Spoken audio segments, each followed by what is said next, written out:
যারা বিশ্বকর্মা যোজনার সম্বন্ধে জানেন না তাদেরকে বলা হচ্ছে পিএম বিশ্বকর্মা যে যোজনাটা রয়েছে সেটা রয়েছে হলো ছোট্টখাট্টো কাজ করার জন্য তোমাদের দেওয়া হবে লোন, যেটা 0% ইন্টারেস্ট দিয়ে লোনটা দেওয়া হবে। যেটা জনকল্যাণ শিবির থেকেও কিন্তু সংগ্রহ করা যাবে ফর্ম, এবং সেখানে পুরো প্রসেস আবেদন করার কিন্তু পাওয়া যাবে। এটাও কিন্তু বড় একটা স্কিম রয়েছে যেখানে ছোটখাটো কাজ করছে সরকারি কাজ ছাড়া, যেরকম কাঠের কাজ, দিনমজুরি, ইলেকট্রিশিয়ানস কাজ, এই সমস্ত যারা কাজ করেন কিন্তু এই পিএম বিশ্বকর্মা যোজনার মধ্যে আবেদন করতে পারবে। শুধুমাত্র তাদের আধার কার্ড এবং বৈধ রেশন কার্ড এবং বৈধ ভোটার কার্ড দরকার রয়েছে। এই 3টে ডকুমেন্ট থাকলে আবেদন করা যাবে, এবং 1.5 থেকে 5 লাখ টাকা করে কিন্তু প্রত্যেক দিনমজুরি খেটে খাওয়া মানুষদেরকে লোন দেওয়া হবে কাজের ছুটতে। আজকে পুরো বিস্তারিতভাবে জানাবো ভিডিওর মাধ্যমে। ভিডিওটি প্রথম থেকে লাস্ট পর্যন্ত প্রত্যেকে দেখার অনুরোধ রইল। পিএম বিশ্বকর্মা যোজনাটা আসলে কি এবং জনকল্যাণ শিবির থেকে কিভাবে সংগ্রহ করতে পারবেন ফর্ম, সমস্ত কিছু ভিডিওর মাধ্যমে জানাবো। ভিডিওটি স্কিপ করবেন না, সরাসরি প্রথম থেকে লাস্ট পর্যন্ত দেখার প্রত্যেককে অনুরোধ রইল।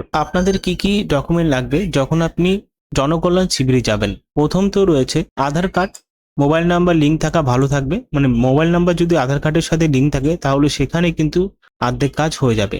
মোবাইল নাম্বার ওটিপি ভেরিফিকেশনের জন্য মোবাইল নাম্বারে লিঙ্ক থাকা একদম সঠিক সিদ্ধান্ত। ব্যাংকের পাসবুক, অ্যাকাউন্ট নম্বর ও আইএফএসসি কোড সহ থাকতে হবে, মানে সেটা ব্যাংকের পাসবুকের ফ্রন্ট পেজে থাকবে। পাসপোর্ট সাইজের ছবি লাগবে। ঠিকানার প্রমাণপত্র মানে অ্যাড্রেস প্রুফ, এর জন্য দিতে পারবেন আধার কার্ড বা ভোটার কার্ড বা রেশন কার্ড ইত্যাদি। পেশার প্রমাণ যদি চাওয়া হয়, মানে ট্রেড কারিগরি সার্টিফিকেট, মানে আপনি যে কাজ করেন তার কারিগরি সার্টিফিকেট। ট্রেড লাইসেন্স, তার একটা ঘোষণাপত্র মানে সেলফ ডিক্লারেশন। তারপরে কাজের সরঞ্জাম বা কর্মস্থানের ছবি দিতে হবে। অতিরিক্ত ডকুমেন্ট যেটা লাগবে সেটা হলো জাতি শংসাপত্র, মানে এসসি এসটি ওবিসি সার্টিফিকেট, আয় শংসাপত্র, দক্ষতা প্রশিক্ষণের সার্টিফিকেট।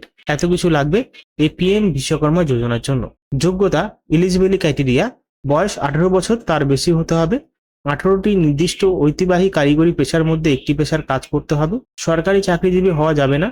পরিবারের একজন সদস্যই সুবিধা পাবেন। গত 5 বছর একই ধরনের সরকারি স্বনিযুক্ত ঋণ না নিয়ে থাকলে ভালো। সুবিধা কি দেওয়া হচ্ছে? টুল কিট সহায়তা, মানে ইলেকট্রিশিয়ানস বা যে কোনো কাজ করেন না কেন তার টুল কিট কেনার জন্য 15,000 টাকা দেওয়া হবে। প্রশিক্ষণ ভাতা প্রতিদিন 500 টাকা করে দেওয়া হবে, মানে যেটা আপনাকে ট্রেনিং নিতে হবে, ট্রেনিং চলাকালীন প্রত্যেকদিন 500 টাকা দেওয়া হবে। এবং ঋণ, মানে আপনাকে যে টাকাটা দেওয়া হবে প্রথমে 1 লক্ষ, পরে 2 লাখ পর্যন্ত কম সুদে টাকা দেওয়া হবে। আপনার পেশা কি? দর্জি, রাজমিস্ত্রি, নাপিত, মুচি, কামার, কুমোর ইত্যাদি। ঠিক আছে, এই সমস্ত যদি থাকে তাহলে কিন্তু এই প্রসেস এগিয়ে যেতে পারবেন। পিএম বিশ্বকর্মা যোজনা, যেটা আপনি চাইলে জনকল্যাণ শিবির থেকে অ্যাপ্লিকেশন করতে পারবেন, এবং এটাই বড় একটা সিদ্ধান্ত এবং এটাই সব থেকে বড় একটা সময়, যেটা 17 তারিখের মধ্যে কিন্তু আবেদন করে দেবেন।